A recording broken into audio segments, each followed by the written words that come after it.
자, 반갑습니다. 구독자님들. 자, 오늘도 포스코딩스 여러분들께 좀 브리핑 드릴 예정인데, 자, 일단 오늘 하락 같은 경우에는 여러분들도 저도 좀 기분이 나쁜 하락이죠.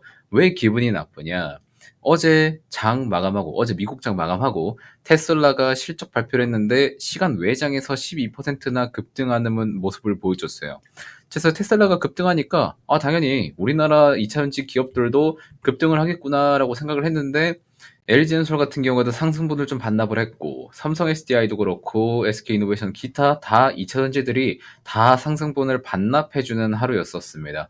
자, 그러면 왜 이런 부분들을 반납을 했을까를 좀 살펴보면은, 자, 첫 번째로 일단 지수 하락의 원인이 있겠죠. 코스닥 같은 경우에도 하락을 좀 빡세게 하고 있고, 코스피도 약간의 하락을 해주고 있습니다. 뭐 지수적인 영향도 있겠지만, 그 외의 영향도 좀 있었습니다. 제가 그거를 이번 영상에서 하나씩 살펴볼 예정인데, 잘 집중해서 따라오시면 좋을 것 같고요. 저희 채널 영상 많은 분들이 시청해 주시고 있는데 그냥 시청만 하시고 나가시는 분들이 굉장히 많습니다.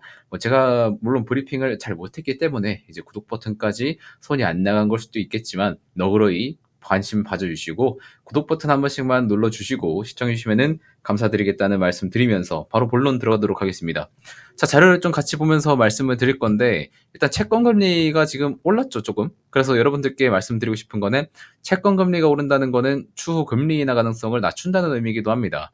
자, 최근에 미국 경제 데이터가 굉장히 좀 좋은 수치를 보여주고 있어요. 자, 그것 때문에 미 연방에서 추가 금리 인하 가능성을 좀 낮춰버리는 그런 증거 자료로 채택이 될 수 있다는 겁니다. 자, 지금 미국에서 고용 데이터 너무 좋고, 소매 판매 너무 좋고, GDP가 너무 좋습니다. 자, 이거는 미국 경제가 튼튼하다는 걸 의미하는 겁니다. 자, 그러면은 경기가 좋으면은 금리 인상이나 동결을 고려하고, 경기가 좋지 않으면은 금리 인하나 이런 것들을 고려하게 됩니다. 자, 그래서 금리 인하를 하면은 뭐 소프트 랜딩 한다더니 뭐 하드 랜딩 한다더니 뭐 요걸로 또 경기가 좋고 나쁨을 또 구분할 수 있게 되는데, 자, 이러한 데이터뿐만 아니라 이제 미국 대선에서 트럼프가 지금 우위인 상황도 영향을 주고 있어요.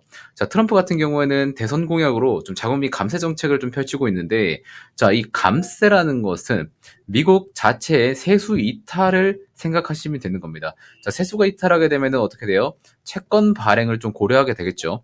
자, 이러한 채권 발행이 증가가 되면은 채권 발행량이 증가를 하게 되는 거고, 자, 이거는 채권의 가격이 하락하는 것을 의미하면서 동시에 금리 인상에 영향을 주게 됩니다. 자, 이러한 것들이 채권 장기채 금리에 영향을 준 거고, 세 번째로는 미국 정부 부채에 대한 우려도 있습니다. 지금 보시면은 미국 정부 부채 같은 경우에는 굉장히 오랜 기간 우상향을 하고 있어요. 지금은 잔고가 35조 달러인데 원화 가치로는 거의 뭐 한 4경 6,200조 수준에 머물러 있습니다.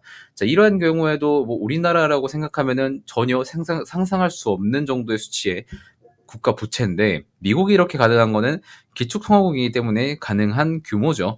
자, 사실 뭐 이제 상하원 같은 경우에서도 맨날 이제 부채 규모 한도를 늘려야 된다 말아야 된다 막 이런 싸움하면서 증시에 굉장히 변동성을 불러일으키게 되는데 사실 미국은 그런 거 상관없이 매년 그냥 항상 부채 한도를 늘려오고 있었습니다. 그게 왜 가능해? 선진국이잖아요. 이런 것 때문에 가능한 겁니다. 자, 그래서 지금 연간 이자 비용만 1조 달러로 채권 발행 증가 우려 증폭을 계속해서 불러일으키고 있습니다. 이러한 여러 가지 내용들 때문에 지금 장기채가 잠깐 올라가 있는 상태다라고 보시면 됩니다. 장기채가 올라가면은 당연히 증시에는 악영향을 주겠죠. 이런 것들의 인과관계를 여러분들이 꼭 알아둘 필요가 있고, 자, 그리고 테슬라 같은 경우에도 시간 외에서 12% 급등을 했었어요. 자, 왼쪽 그림 보시듯이 이제 시간 외에서 12%나 올라주는 모습을 보여줬는데, 자, 일단은 왜 올랐냐면 심플하게 말해서 3분기 순이익이 예상치 상회했기 때문입니다.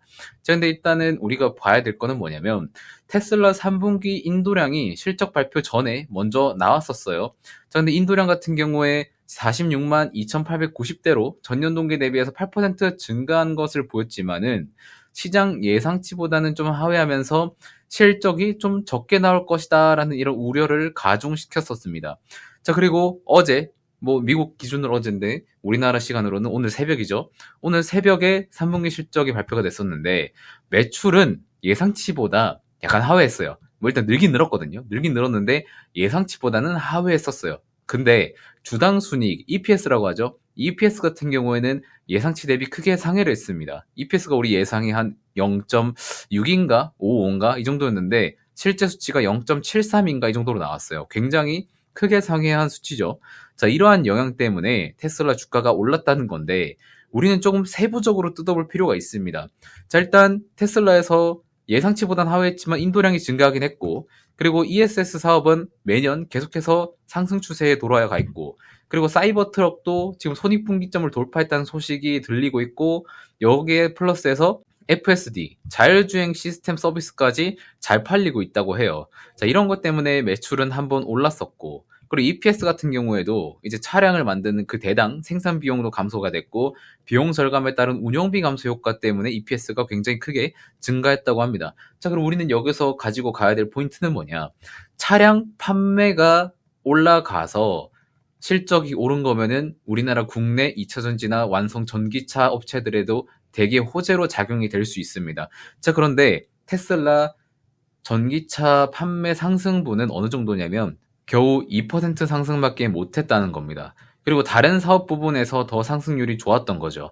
자, 그리고 여기에 플러스. 지금 테슬라가 탄소 배출권이라는 것도 판매를 하고 있는데 탄소 배출권의 실적도 거의 지난해보다 거의 한 2배 정도 올라와 있는 실적을 발표하면서 이러한 부분에서 상승이 나왔었던 거지 전기차 판매량이 급등을 해서 이러한 상승이 나왔었던 거는 아니라는 걸 여러분들이 알고 계셔야 되는 겁니다. 자, 그렇기 때문에 우리나라 2차전지 배터리주도 어때요? 상승하다 말고 하락을 하는 겁니다. 이러한 내용의 해석이 이루어지니까 상승하다가 하락이 나오게 됐었던 거죠. 이러한 내용들을 여러분들이 다 알고 계셔야 정확히 투자를 어떻게 할지에 대한 판단도 쓰게 되는 겁니다. 자, 그렇게 되려면 어떻게 해야 돼요? 당연히 메이크머니 채널 구독 버튼 꼭 눌러주시고 매 영상 시청을 하셔야겠죠. 매 영상 시청하시면은 여러분들이 다른 포스코홀딩스 영상에서도 찾아보지 못했던 이러한 세부적인 내용들도 같이 브리핑을 해드리고 있으니까 구독과 좋아요 한 번씩만 꼭 부탁드리면서 영상은 마무리하도록 하겠습니다. 자, 내용이 어느 정도 여러분들께 좀 전달을 많이 하고 싶어서 이렇게 자료도 좀 만들어서 여러분들께 브리핑 드렸는데 이러한 노력을 갸륵하게 좀 보시더라도 구독과 좋아요 한 번씩만 부탁드리면서 이번 영상은 여기서 마무리하도록 하겠습니다. 고맙습니다.